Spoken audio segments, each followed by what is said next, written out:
Souleymane Diawara en défense, aux côtés de Nicolas Nkoulou. Il est tout jeune, mais il est déjà indispensable à l'OM. Étienne Pidou l'a rencontré.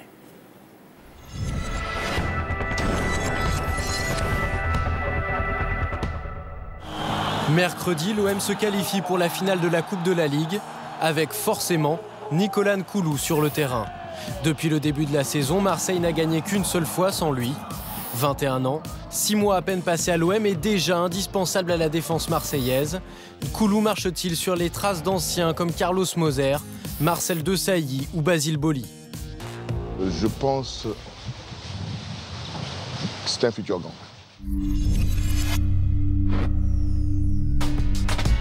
Août 2008, Nicolas Nkoulou n'a jamais joué un match en professionnel. Aux Jeux Olympiques, il affronte le Brésil avec le Cameroun. Malgré la défaite, il éteint un certain Ronaldinho.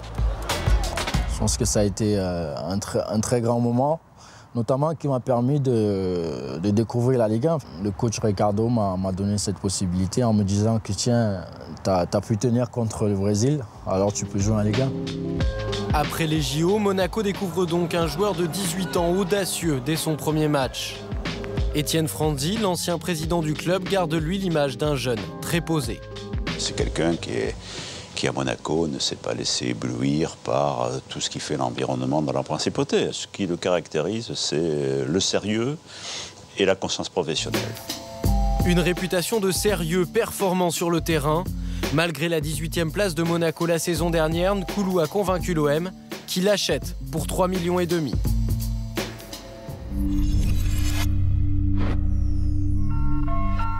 Cette saison, il y a un OM avec et un OM sans Nkoulou. Sans lui, un rythme de relégable. Avec lui, une allure de possible champion. 3 fois moins de buts encaissés et moins de tirs cadrés concédés. On a une assurance avec lui derrière, donc je pense qu'on est tous très conscients. Une assurance, un rempart pour l'OM. Au sol, Nkoulou gagne 7 duels sur 10. Dans tout le championnat, un seul joueur, Jonathan Zebina, fait mieux. C'est quelqu'un qui est très bon dans le duel, 1 contre 1.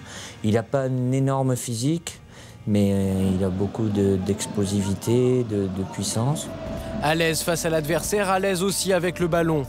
Nkoulou, c'est le défenseur de Ligue 1 qui rate le moins de passes. Il est au-dessus de l'eau parce qu'il a un calme olympien, une très belle technique, il sort très bien. Il faudrait qu'il fasse un petit peu attention des fois de ne pas se laisser aller, à faire des gestes qui sont un peu inutiles. Encore quelques erreurs à supprimer, comme ce geste sur Florent Sinama-Pongol pour son 2e match seulement avec l'OM. Nkoulou avait alors été sanctionné de 3 matchs de suspension. J'étais au plus bas et je ne pouvais pas aller plus bas. Je pense qu'il fallait rebondir. Chose faite et il va falloir continuer. Une façon de rappeler que malgré un rôle capital à l'OM et le futur brillant qu'on lui prête, il sera amené à aller plus haut assez rapidement, je pense. Nicolas Nkoulou n'a que 21 ans. Je me considère comme petit. Je suis arrivé petit et c'est peut-être important que je partirai grand, mais pour l'instant, je reste petit.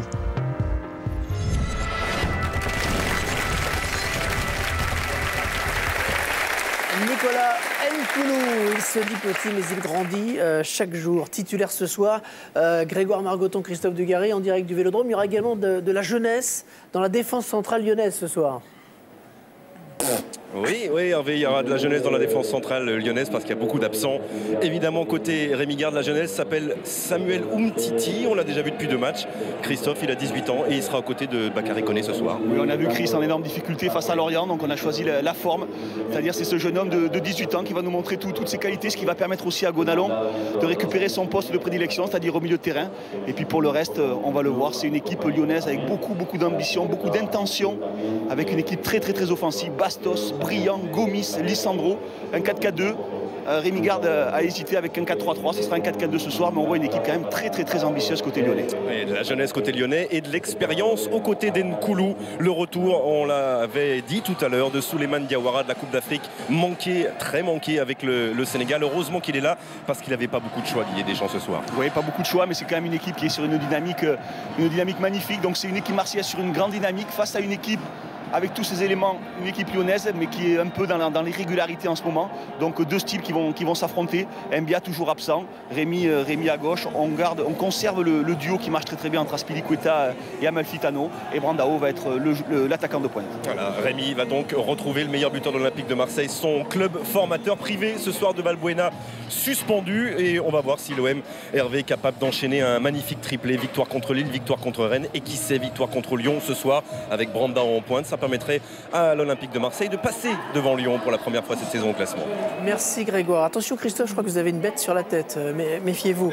On va parler de l'OM qui n'a pas Valbuena ce soir. Alors l'équipe, elle est plutôt pas mal, celle qui va débuter. Ce qui est plus impressionnant, c'est peut-être le banc de touche de l'OM. Regardez la liste des joueurs qui sont les solutions pour Didier Deschamps dans ce match. Rod Fanny, Jimmy Traoré, ce sont les 2 plus connus.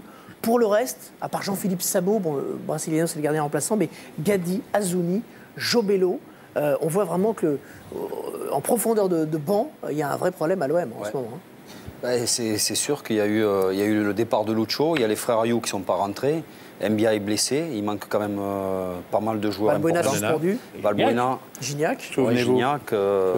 Voilà, c'est pour ça que malgré tout, il manque beaucoup de joueurs. Christophe Galtier, vous êtes un minot marseillais, vous avez joué à l'OM, vous avez été entraîneur adjoint également à l'OM. Vous êtes très proche de Didier Deschamps, est-ce que c'est votre modèle ? Je suis proche de Didier, j'échange souvent avec lui. De là à dire que c'est mon modèle, non. Mais par contre, je l'écoute souvent dans des échanges très pointus sur un plan de la gestion d'un groupe ou sur des plans d'organisation, comment contrer une organisation par rapport à une autre. Vous avez beau être adversaire, il vous donne des conseils parfois ? Il ne donne pas des conseils, j'écoute. D'accord. Vous pourriez entraîner l'OM ? À un moment, on a entendu votre nom s'il fallait remplacer Didier Deschamps. C'est une possibilité ? Non, moi je suis sous contrat avec la Saint-Etienne jusqu'en 2014, point à la ligne. C'est bientôt en même temps, 2014. Comment ? C'est bientôt. 2014 Les contrats en foot, on sait que ça bouge quand même. Si jamais Didier Deschamps jetait l'éponge dans les années à venir. Oui, mais vous savez, durer dans un club, je crois que c'est difficile. Et c'est déjà un défi important de pouvoir durer.